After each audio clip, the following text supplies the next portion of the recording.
Je vous invite à vous installer confortablement et à fermer les yeux. Aujourd'hui, je ne vais pas vous demander de vous relaxer ni de vous détendre. Je ne vais pas vous demander non plus de laisser vos pensées vagabonder ou encore de vous concentrer sur ce que je dis. Car aujourd'hui, c'est vous qui prenez le contrôle. Le contrôle de votre séance, le contrôle de votre état, le contrôle de votre vie. Car je ne sais pas si vous le savez, mais derrière chaque émotion, il y a un besoin. Derrière le sentiment de colère, d'anxiété, d'oppression que peut générer la situation actuelle, se cache peut-être un besoin de liberté, de sécurité, de stabilité, de certitude, de confiance, peut-être encore autre chose.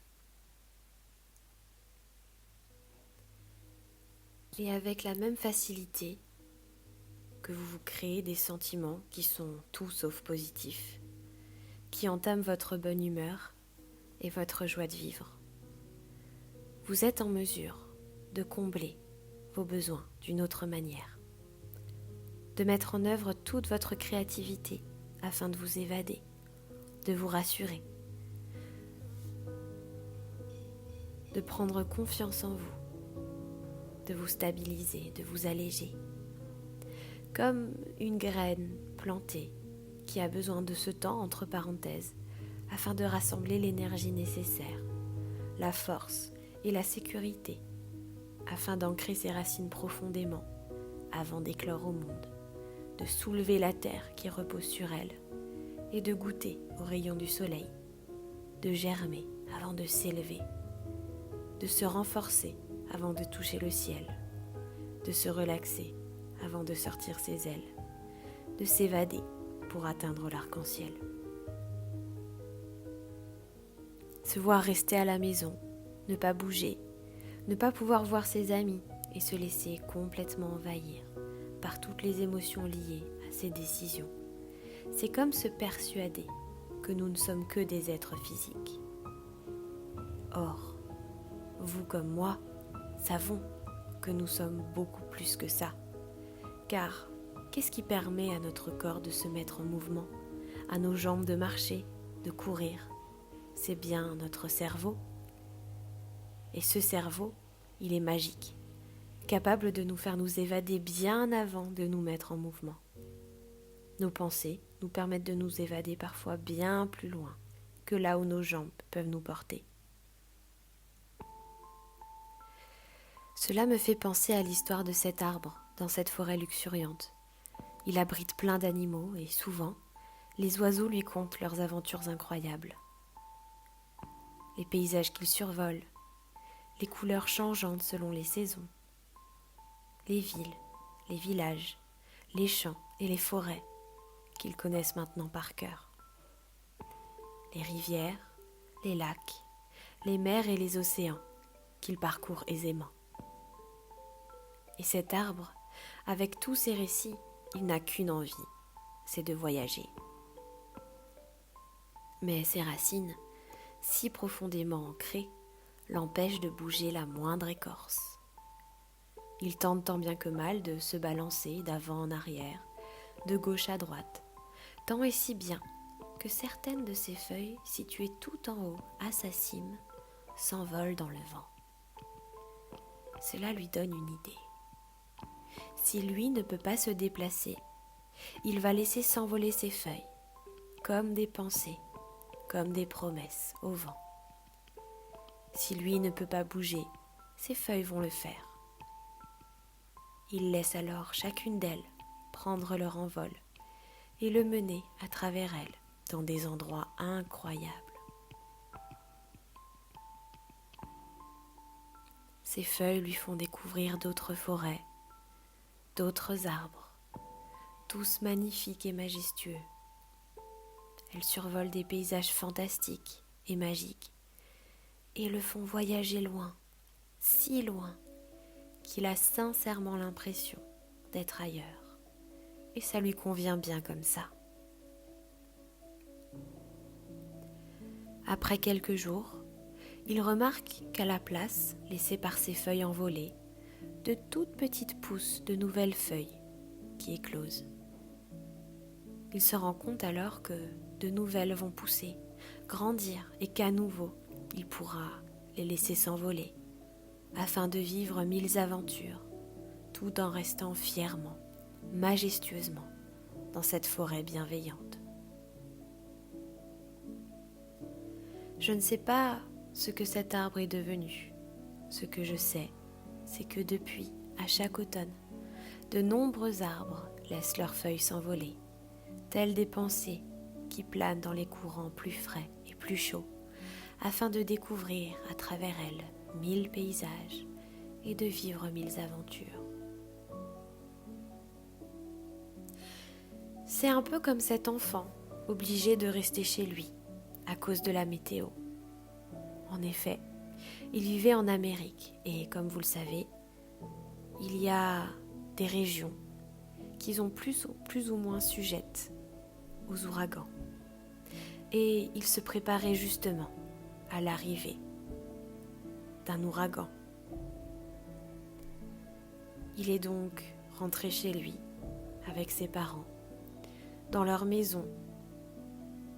Ils sont en totale sécurité, car cette maison est construite avec des matériaux solides qui peuvent résister à n'importe quelle tempête. Mais lui, il a envie d'aller jouer avec ses copains, ses copines, de se créer des cabanes, de jouer au basket. Il s'en fiche, lui, de l'ouragan. Il a qu'à aller ailleurs. Mais ses parents lui disent qu'il est plus prudent de rester à l'intérieur et que dès que ce sera passé, il pourra à nouveau ressortir. Il regarde tristement par la fenêtre, observe le vent qui effectivement se renforce, les feuilles des arbres qui s'envolent. L'école avait même été annulée afin que tout le monde reste en sécurité à la maison. Il se disait « C'est bien beau d'être à la maison, mais moi, j'ai envie d'autre chose, je veux sortir. » Il ressentait plein d'émotions, de la colère face à cet élément imprévisible, de la frustration de ne pas pouvoir sortir, se défouler, mais aussi de la peur, car il ne savait pas quand toutes ces activités pourraient recommencer.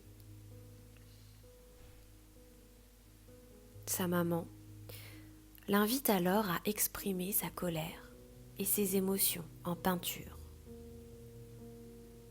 Son papa l'invite à le faire en cuisine. Le petit garçon en profite même pour jouer avec sa sœur, au Uno. Finalement, il se détend et s'étonne même de prendre du plaisir à faire des activités avec ses proches.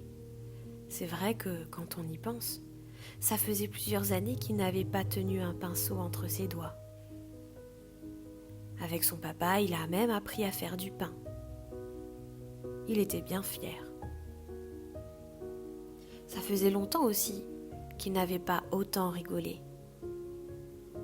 Il fait des œuvres splendides, pleines de couleurs, et des gâteaux délicieux. À un moment, il termine sa partie de Uno. Il propose alors à sa famille d'entamer une partie de Monopoly. Ses parents sourient, il comprend pas trop. Ils lui disent alors de regarder à l'extérieur. L'enfant se rend soudain compte que le ciel est bleu, le soleil est de retour, l'ouragan est enfin passé.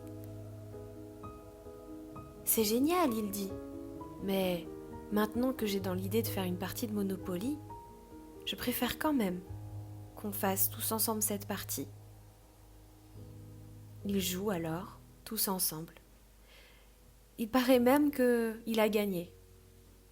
Et qu'ensuite, il a enfin pu sortir pour rejoindre ses amis afin de partager le délicieux gâteau qu'il a cuisiné.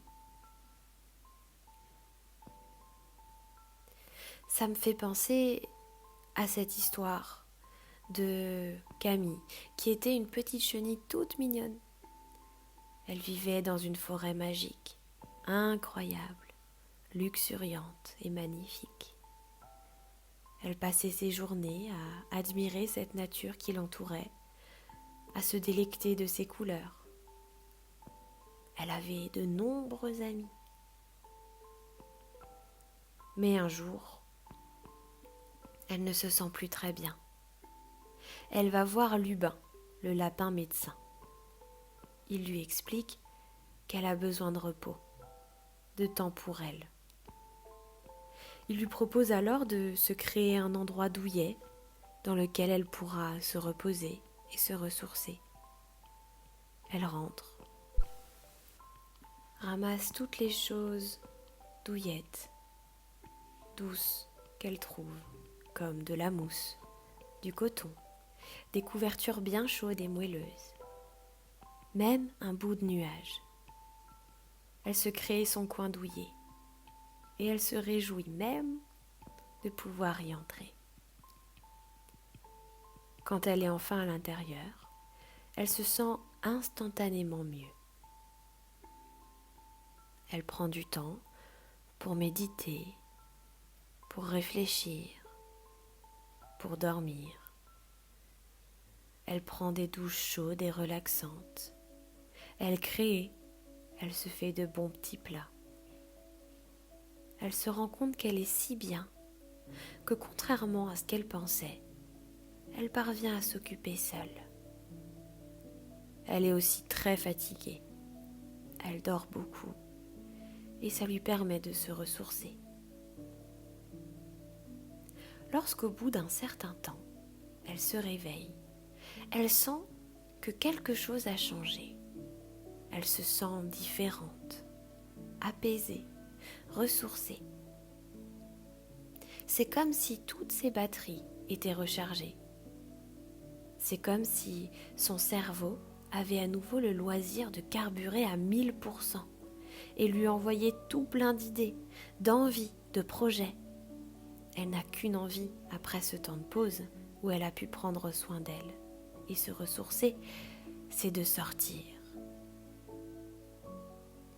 Lorsqu'elle met la tête hors de son cocon, elle voit que tout est resté comme avant. Et ça la rassure beaucoup. Elle n'a aucune idée du temps qui s'est écoulé. Était-ce 5 minutes, 5 jours, 5 mois? Je ne sais pas. Quoi qu'il en soit, une fois dehors, elle remarque une sensation étrange sur son dos. Elle regarde dans un miroir et aperçoit 2 magnifiques ailes multicolores, splendides. Camille avait en fait eu besoin de ce temps pour évoluer, pour se ressourcer, pour germer, pour éclore. Et les transformations sont tant physiques que psychologiques. Elle se rend compte de toutes ces idées, tous ces projets qui sont en elle, qu'elle n'avait pas avant. Elle s'en va à tire d'aile retrouver Lubin, le lapin médecin, afin de lui montrer ses magnifiques prouesses, lui parler de ses centaines d'idées et de projets. Elle est si heureuse. Il lui répond alors: « Tu vois Camille, parfois la vie prend son temps. C'est plus fort que nous. On sent qu'on a moins d'énergie, que ça ne va pas bien, qu'on a besoin de temps pour se ressourcer. Ici, la vie t'a fait comprendre qu'il était temps que tu te reposes, que tu mettes ta vie sur pause, quelque temps, afin d'avoir le loisir de ne te concentrer que sur toi. Regarde-toi aujourd'hui, tu es magnifique, tu es en pleine forme, en pleine santé. Tu peux être fier de toi, car prendre ce temps pour soi n'est pas aisé. Tout le monde n'y parvient pas, et pourtant, c'est pour le mieux. Viens, allons montrer ça à nos amis, Paulin le pingouin, Cédric le porc-épic et toute la clique. »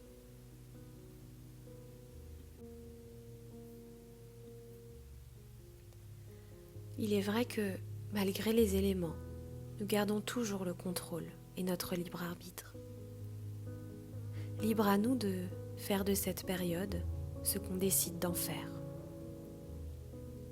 On peut décider de se laisser envahir par l'extérieur, par ces émotions qui appartiennent à d'autres, par le climat ambiant qui est tout sauf bon pour nous, qui nous pousse à avoir des émotions et des pensées tout sauf positives, rassurantes ou apaisantes. Ou alors, on peut décider de prendre ceci comme une opportunité, de se recentrer sur soi, sur ses envies profondes, sur ses rêves et ses projets, de prendre le temps de faire le point, afin de sortir de tout ça plus fort, plus confiant, et d'entamer la suite avec sérénité. D'ici quelques instants, vous pourrez tranquillement continuer le cours de votre journée. Je vais compter de 5 en remontant jusqu'à 1. Et à 1, vous reviendrez dans l'ici et maintenant. Plus serein, plus apaisé, plus confiant. Car vous savez que vous détenez en vous toutes les clés pour vous rassurer, vous apaiser. La stabilité, elle est en vous. 5 revenant, 4 de plus en plus, 3 bougeant les mains, bougeant les pieds, 2 presque complètement revenus et 1 à votre rythme. Ouvrez les yeux, étirez-vous, bâillez, laissez venir ce qui vient. Merci pour votre écoute et à bientôt.